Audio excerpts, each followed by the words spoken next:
पहिला प्रश्न आहे, पंतप्रधान नरेंद्र मोदी कोणत्या जातीचे आहेत? ए. मराठा, बी. तेली, सी. ब्राह्मण, डी. चांभार.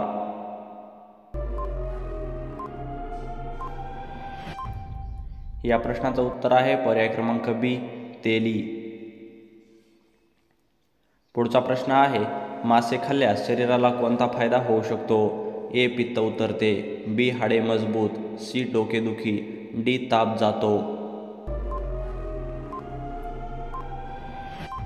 या प्रश्नाचं उत्तर आहे पर्याय क्रमांक बी. हाडे मजबूत. पुढचा प्रश्न आहे, कशाचा रस पिल्याने मुतखडा आजार बरा होतो? ए. कडुलिंब, बी. डाळिंब, सी. Tomato, D. आंबा.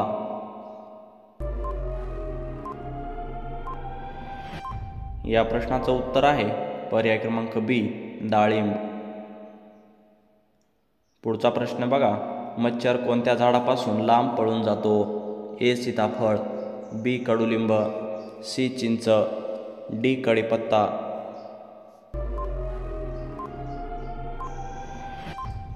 या प्रश्नाचं उत्तर आहे पर्याय क्रमांक बी. कडुलिंब. पुढचा प्रश्न बघा, जास्त समोसे खाल्ल्याने कोणता आजार होतो? A. Cancer, B. Diabetes, C. पचन, डी. वरील सर्व. या प्रश्नाचं उत्तर आहे पर्याय क्रमांक बी. डायबिटीज.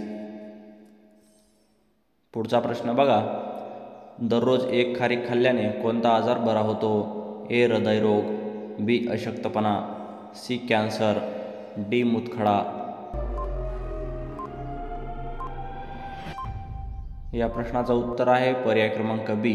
अशक्तपणा. पुढचा प्रश्न आहे, चिंचाच्या फुलांचा रस पिल्याने कोणता आजार बरा होतो? ए. कावीळ, बी. मुतखडा, सी. Kidney stone, D. दमा. या प्रश्नाचं उत्तर आहे पर्याय क्रमांक सी. Kidney stone. पुढचा प्रश्न बघा, भारतात कोणाला कधीच शिक्षा दिली जात नाही? ए. पंतप्रधान, बी. गृहमंत्री, सी. राष्ट्रपती, डी. वकील. या प्रश्नाचं उत्तर आहे पर्याय क्रमांक सी. राष्ट्रपतीला. मित्रांनो, तुम्ही जर चॅनलवर नवीन असाल तर लगेच आपल्या चॅनलला सबस्क्राईब करा आणि हा व्हिडिओ तुम्हाला आवडला तर व्हिडिओला नक्की लाईक करा, कारण अशाच प्रकारचे नवनवीन महत्त्वाचे व्हिडिओ तुमच्यापर्यंत सगळ्यात आधी पोहोचत राहतील. धन्यवाद. भेटूया पुढच्या व्हिडिओमध्ये.